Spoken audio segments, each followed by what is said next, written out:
Hello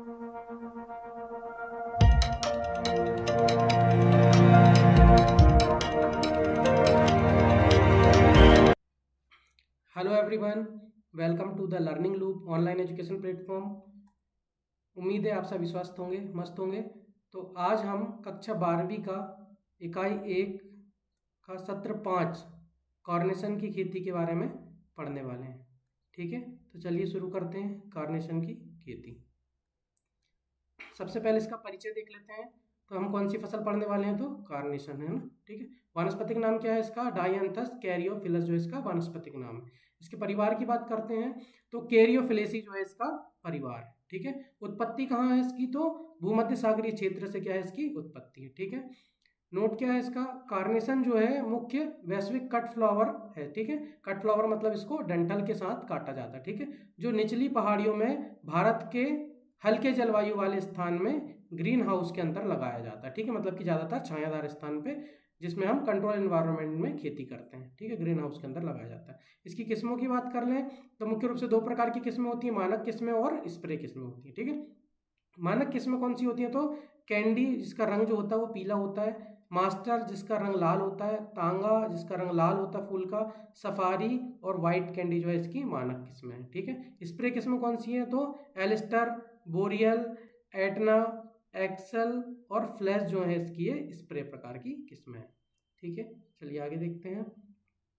जलवायु, जलवायु की बात करते हैं तो ये हल्की जलवायु की फसल है। ठीक है, कार्नेशन की खेती जो है उसके लिए शेड के नीचे लगाया जाता है खेती के लिए। ठीक है, मतलब कि छायादार स्थान पे जैसे नेट हाउस या पॉली हाउस में लगाया जाता है। ठीक है, जलवायु में ये एक प्रकार से क्या है, लंबे दिन की फसल होती है। ठीक है, लंबे दिन मतलब कि इनको दिन के तापमान, दिन का जो लंबाई रहती है वो ज़्यादा चाहिए होती है। ठीक है, और रात्रि का समय जो है वो कम चाहिए होता है। ठीक है, लंबे दिन मतलब लॉन्ग डे प्लांट। ठीक है, तापमान की बात करें तो दिन के समय जो तापमान होना चाहिए वो 25 डिग्री सेंटीग्रेड होना चाहिए, और रात्रि का तापमान है जो 10 से 18 डिग्री सेंटीग्रेड इसकी खेती के लिए होना चाहिए। ठीक है, सापेक्ष आर्द्रता की बात करें तो 50 से 60% जो है उसकी आर्द्रता होनी चाहिए खेती के लिए। ठीक है, मतलब रिलेटिव ह्यूमिडिटी बोलते हैं जिसे। ठीक है, मिट्टी की बात करें तो मिट्टी जो है कार्बनिक पदार्थ से भरपूर, अच्छी जल धारण क्षमता वाली रेतीली और दोमट मिट्टी जो होती है ये सबसे अच्छी मानी जाती है ना, जिसमें जल निकासी की सुविधा होनी चाहिए, क्योंकि जल भराव की स्थिति में पौधे की जड़ जो रहती है वो खराब हो जाती है। ठीक है, मिट्टी के पीएच की बात करें तो 6 से 7.5 पीएच होना चाहिए। ठीक है, रोपण के पूर्व मतलब मिट्टी को क्या करना चाहिए? सोलराइजेशन कर लेना चाहिए। सोलराइजेशन मतलब कि सूर्य के तापमान में क्या करना चाहिए? मिट्टी को विसंक्रमित करना चाहिए। ठीक है, मतलब कि मिट्टी में जो भी कीटाणु रहते हैं, है ना, फंगस रहती है, जो खरपतवार रहते हैं, सब नष्ट हो जाते हैं उसमें। ठीक है, या फिर 5% फॉर्मेलिन का भी स्प्रे कर सकते हैं मिट्टी में। ठीक है, जिससे मिट्टी क्या हो जाती है? विसंक्रमित हो जाती है। ठीक है, आगे देखते हैं। प्रवर्धन की बात करें, प्रवर्धन का मतलब होता है कि हम नया पौधा जो है वो कैसे तैयार करते हैं इसका। ठीक है, तो कार्नेशन का प्रवर्धन जो है टर्मिनल कटिंग के माध्यम से किया जाता है। ठीक है, अब टर्मिनल कटिंग क्या होती है? तो पौधे का जो सबसे ऊपरी भाग होता है उसको बोलते हैं टर्मिनल कटिंग। ठीक है, जब इसका उपयोग जब हम नया पौधा तैयार करने के लिए करते हैं तो उसको टर्मिनल कटिंग बोलते हैं। कलम की लंबाई कितनी होनी चाहिए? तो 10 से 15 सेंटीमीटर जो है वो कलम की लंबाई होनी चाहिए, जिसमें 3 गठाने होने चाहिए, 3 नोड होना चाहिए। ठीक है, और 4 से 5 जोड़ी क्या होनी चाहिए? उसमें पत्ते होना चाहिए। ठीक है, जिससे कलम का विकास जो है वो जल्दी होता है। ठीक है, रूटिंग के लिए क्या करना चाहिए? रूटिंग मतलब कि कलम में जड़ का विकास के लिए क्या करना चाहिए? 500 ppm NaA के से क्या करना चाहिए? 20 सेकंड तक, ये सॉरी 12 सेकंड तक क्या करना चाहिए? उपचारित करना चाहिए। ठीक है, NaA एक प्रकार का क्या है? हार्मोन है, जिससे क्या होती है? जड़ का विकास अच्छा होता है। ठीक है, मिट्टी को क्या करना चाहिए? कलम लगाने से पहले 0.2% कैप्टॉन से क्या करना चाहिए? उपचारित करना चाहिए, क्योंकि मिट्टी में जो फंगस रहती है वो नष्ट हो जाती है, जिसके कारण कलम जो रहती है वो स्वस्थ होती है। ठीक है, कलम को 3 बाय 3 सेंटीमीटर की दूरी पर लगाया जाता है।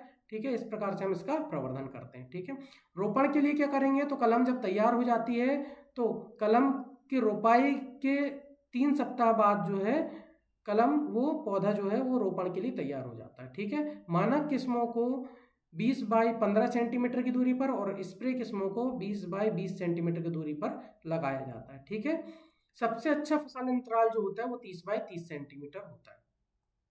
ठीक है। आगे देखते हैं कि अपना कलम तो लगा लिया अब लेकिन उसमें क्या करना पड़ेगा, हमको सिंचाई करना पड़ेगा। ठीक है, तो रोपण के तुरंत बाद हमको क्या करना चाहिए, उसमें पानी देना चाहिए। ठीक है, रोग फैलने की दर को कम करने के लिए क्या करना चाहिए, स्प्रिंकलर का उपयोग हमको नहीं करना चाहिए, क्योंकि स्प्रिंकलर से क्या होता है कि पौधे के ऊपर पानी रुक जाता है, जिसके कारण उसमें रोग उत्पन्न ज़्यादा होते हैं। ठीक है, इसलिए उसके जड़ क्षेत्र में पानी मिलना चाहिए।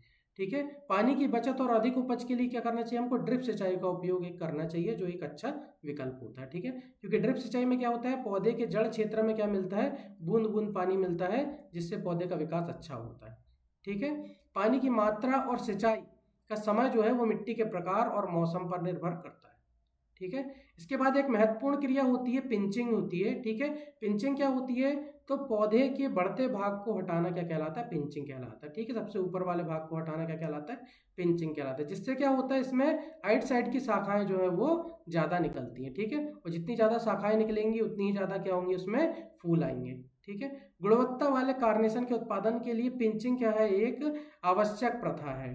ठीक है, कार्नेशन में पिंचिंग जो है वो रोपण के 1 माह बाद की जाती है। ठीक है, पिंचिंग के लिए पौधे पर क्या करते हैं, 5 से 6 गठानों को छोड़कर, एपिकल भाग मतलब होता है पौधे का सबसे ऊपर वाला भाग होता है। ठीक है ना, तो ये एपिकल भाग को क्या किया जाता है, इसको हटा दिया जाता है। ठीक है, गठाने मतलब क्या हो गया कि इसमें पौधे में गठाने आती, 5 से 6 गठाने जब हो जाती हैं तो उसके ऊपर वाले भाग को क्या करते हैं, अपन हटा देते हैं। ठीक है, चलिए आगे देखते हैं।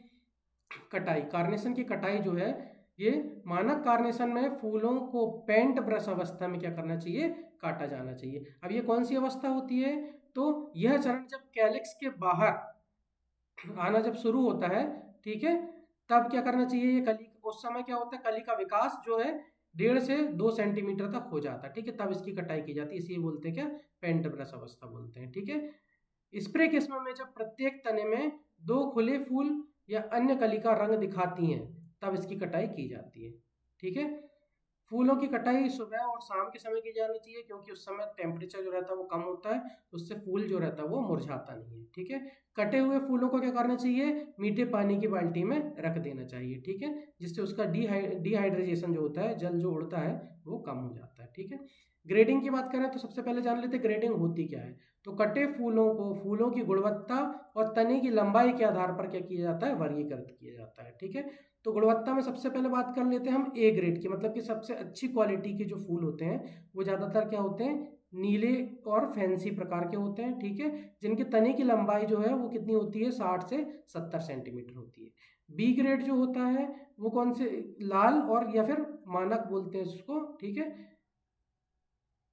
मानक प्रकार बोलते हैं इसको। ठीक है, इसकी तने की लंबाई जो होती है वो कितनी होती है, 50 से 60 सेंटीमीटर इसकी तने की लंबाई होती है। ठीक है, तो सबसे सी ग्रेड आता है जो, वो हरा या छोटा प्रकार का होता है। ठीक है, इसके तने की लंबाई जो होती है वो 40 से 50 सेंटीमीटर तने की लंबाई होती है। इस प्रकार से इसमें ग्रेडिंग की जाती है। ठीक है, उपज की बात करें तो कटे हुए फूल जो होते हैं उसकी उपज होती है कितनी, 150 से 400 प्रति वर्ग मीटर जो होती है, क्या, कटे हुए फूलों की उपज होती है। ठीक है, खुले मैदान में अगर खेती करते हैं तो 150 से 200 तने प्रति वर्ग मीटर इसकी उपज होती है। ठीक है, अगर ग्रीन हाउस में अगर करते हैं अपन तो इसमें ज़्यादातर अच्छा उत्पादन होता है फसल का, इसमें 300 से 400 तने प्रति वर्ग मीटर में उत्पन्न होते हैं। ठीक है, दूसरे वर्ष की उपज जो होती है वो पहले वर्ष की तुलना में कितनी, 1.5 गुना तक क्या हो जाती है, बढ़ जाती है। ठीक है, कटाई के बाद क्या करते हैं, इसको किस तरीके से अपन स्टोर कर सकते हैं या दूर के बाजार में किस तरीके से बेच सकते हैं, तो उसको बोलते हैं पोस्ट हार्वेस्ट। ठीक है, तो कटाई के बाद फूल में जो एथिलीन एक हार्मोन होता है जो फलों को जल्दी बढ़ाता है, उसमें श्वसन दर को बढ़ा देता है, जिसके कारण फूल जल्दी क्या हो जाते हैं, खराब हो जाते हैं। ठीक है, तो एथिलीन के प्रति फूल ज़्यादातर क्या होते हैं, संवेदनशील होते हैं। ठीक है, कटाई के बाद फूलों की जीवन क्षमता बढ़ाने के लिए या उसके परिवहन से पहले हम क्या करते हैं, तो उसको 10 घंटे के लिए क्या करते हैं, 10% सुक्रोज, 1 मिलीमीटर क्या करते हैं, सिल्वर थायोसल्फेट युक्त घोल में क्या करते हैं, स्पंदित करते हैं। ठीक है, जिससे उसकी जीवन क्षमता हो जाती है वो बढ़ जाती है। ठीक है, स्पंदन के बाद फूल को 2 से 4 डिग्री सेंटीग्रेड ताप पर, जिसमें 50% क्या होना चाहिए, सापेक्ष आर्द्रता होनी चाहिए, पर क्या किया जाता है, संग्रहित किया जाता है। ठीक है, कार्नेशन के कटे हुए फूल का जो जीवन होता है वो 6 दिन का होता है।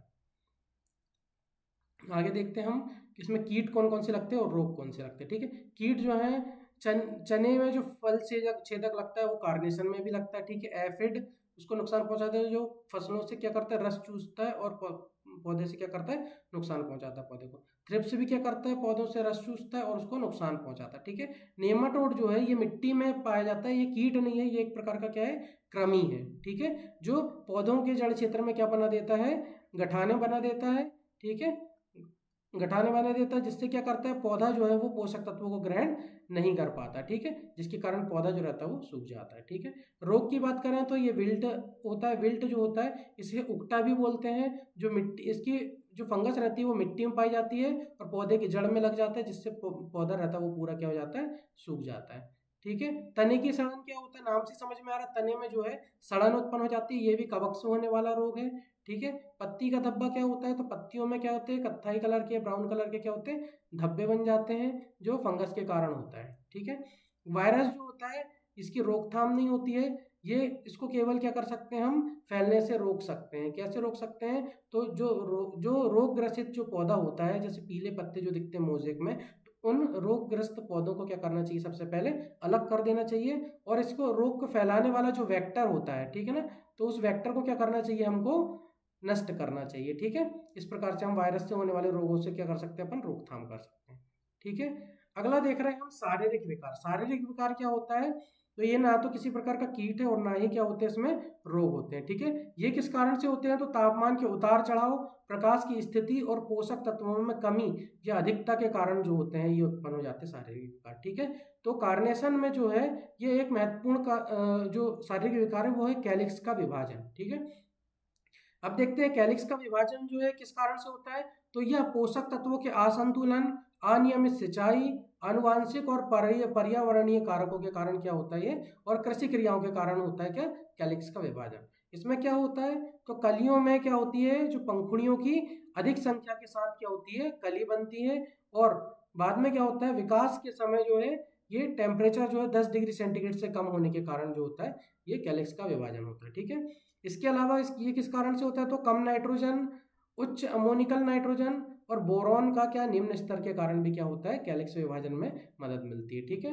ये कैलिक्स विभाजन में क्या होता है, तो दो हिस्सों में क्या होता है, कलिका होती है। कैलिक्स मतलब क्या होता है, फूल के जो नीचे जो ये हरा वाला भाग होता है ना, इसको बोलते हैं कैलिक्स, ठीक है। तो ये क्या हो जाता है, दो भागों में क्या हो जाता है, बट जाता है, इसीलिए इसको क्या बोल रहे हैं, कैलिक्स का विभाजन बोल रहे हैं, ठीक है। अगला देख रहे हैं कर्ली टिप। टिप मतलब होता है पौधे का सबसे ऊपर का भाग होता है ये टिप, ठीक है। टिप मतलब ये वाला भाग होता है, ठीक है। और कर्लिंग मतलब होता है मुड़ जाना, ठीक है। वो पौधे का ऊपर भाग जो रहता है वो क्या हो जाता है, मुड़ जाता है, ठीक है ना, और उसका विकास जो है वो रुक जाता है, ठीक है। इसमें क्या होता है, तो पौधे के बढ़ते सिरे की क्या हो जाती है, विकृति हो जाती है, कर्लिंग हो जाती है, ठीक है, मतलब मुड़ जाती है, ठीक है, ऊपर भाग। पौधे के बढ़ते अंकुर अलग नहीं हो पाते, ठीक है। जब पौधे से नई पत्ती निकलती है तो ये अलग अलग नहीं हो पाती, यहीं पर क्या बना देती है, एक ग्रुप बना लेती है, ठीक है, और उसका विकास हो नहीं पाता, और पौधे का विकास क्या होता है, इसके कारण रुक जाता है, ठीक है। अब ये कर्ली टिप किस कारण से होता है, तो कम रोशनी और लंबे समय तक कम तापमान के कारण जो होता है कर्ली टिप होता है, ठीक है। इसके अलावा नाइट्रोजन की कमी के कारण भी ये विकार क्या हो जाता है, और ज़्यादा बढ़ जाता है, ठीक है। उम्मीद करता हूँ आपको ये टॉपिक समझ में आया होगा, ठीक है। इसकी पीडीएफ और क्लास नोट्स जो है ये हमारे टेलीग्राम चैनल पे मिल जाएगा, तो जुड़े रहें चैनल के साथ। मिलते हैं नेक्स्ट वीडियो में।